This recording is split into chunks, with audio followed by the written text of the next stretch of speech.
sample about 1/3 of the load.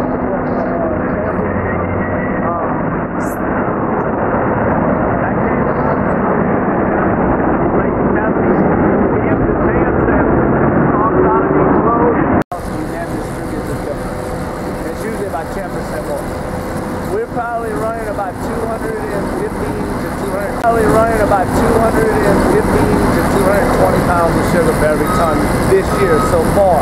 And then the last half of the year is always a little higher, so we hope to be about 225 to 235 pounds.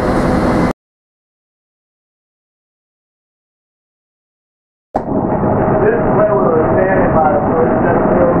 There are 4 rollers, and the cane goes down those chutes. You can see the chutes. And the cane comes down, and the roller squeezes it in, and some process. It starts up about 18 inches in that extraction then goes down and goes into the trough and goes into the process. The rest of that cane, when that gas gets to the bottom roller, there's a plate that diverts it to the right, and then it comes back up and starts feeding the next cane. You can see as it comes here, it comes to the second mill, it squeezes again, third mill, fourth mill, fifth mill, and sixth mill. By the time it leaves, we will have about 1.65% holding dagger. In other words, 1.65% of the sugar stays in the cane. So this process gets everything out except for 98 point something. So you crush the cane like 6 times or 5 every morning. And we're adding, as we're squeezing it, we're taking the juice in process from the first 2 mills. Actually, the 3rd mill through the 6th mill, the juice actually comes back forward and comes and gets re-added in. You can see the back gas going over the mill right here is a lot drier than when it originally started. In order to extract as much juice as we can, we add water and juice back in. It goes down the chute and it squeezes, and that juice comes out and it moves up to the next mill and is added on to the next cane. It moves forward until it gets back to this mill, the juice does, and then it goes out and processes. So it's called imbibition. You're re-wetting it and re-saturating it and re-squeezing it. Re-saturate it, re-squeeze, like a soap in a rag. If you just squeeze that soapy rag, you can't get all the soap out, but if you wet it and squeeze it, wet it and squeeze it, Once you get it all up, does it all go to the same place or it's different? All the juice goes to the same place. Right. We're going to take it till it clarifies. We heat it, we add lime, and we clarify it. We get the mud to settle, the clear juice comes to the top. And that's the separation. And I'll show you, that's the next station.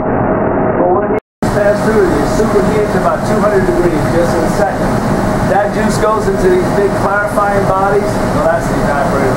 Big clarifying bodies, I'll show you. And we add lime, and all the sediment settles to the bottom, and the clear juice flows on top. Same thing they did with the sugar kettle hundreds and hundreds of years ago. They just conditioned the syrup by boiling it. The sediment either floated to the top and somewhat to the bottom, and they took the clarified juice out. So it was separated in that manner. Now what we do is we make the mud go to the bottom. This is clarified juice. This is exactly what you saw coming out of the mill. The only difference is it's this plus that when it comes out of the mill. This is a 2-story body. After we heat it, we add lime, the mud goes to the bottom, which comes here, and the clarified juice goes down evaporated. That's sugarcane juice with water in it. That's all that is. We're going to take that.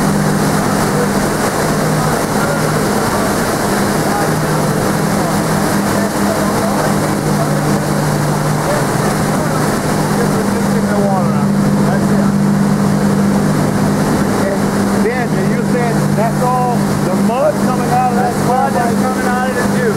Right.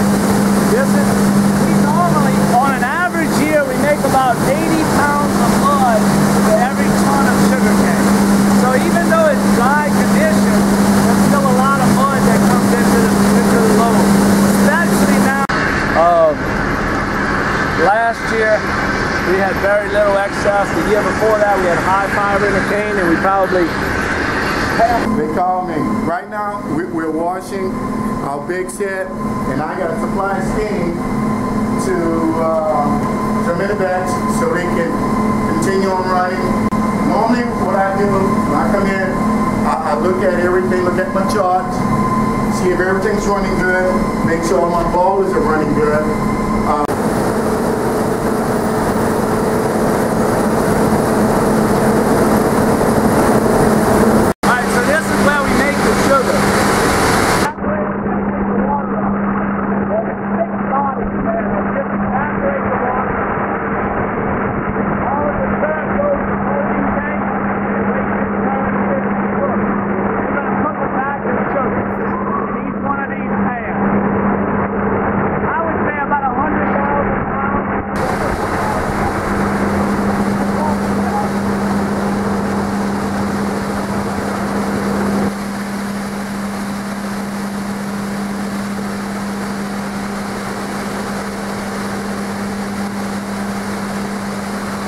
That tank on that bottom screen on that TV right there, that's the syrup once it comes out of the evaporator. There's sucrose in it, but it's not granulated yet.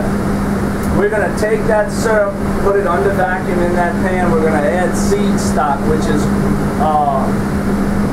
the best thing you could recall, make sense out of it, is take powdered sugar. And you add a certain amount of powdered sugar to the bowl of syrup, put it in the vacuum and cook it. Sucrose molecules attach to each other, so they actually attach to the powdered grain, and they actually keep attaching and the grain grows. The grain doesn't actually expand, it's just molecules of sucrose that attach until it gets bigger and bigger. Once it gets to a commercial size, we drop it in that tank. That's what we're looking at. That was a batch of sugar once it's cooked. That's what we're looking at. That was a batch of sugar once it's cooked. Like little crystals. Yeah, that's the little crystals. So we grow, what they do is they can cook the grain as long as they want, the syrup in there, and as it exhausts the sucrose molecules, they can add more syrup and make the grain as large as you want, make them in bowling ball size. But that's as it cools over a 12-hour period.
This is raw sugar.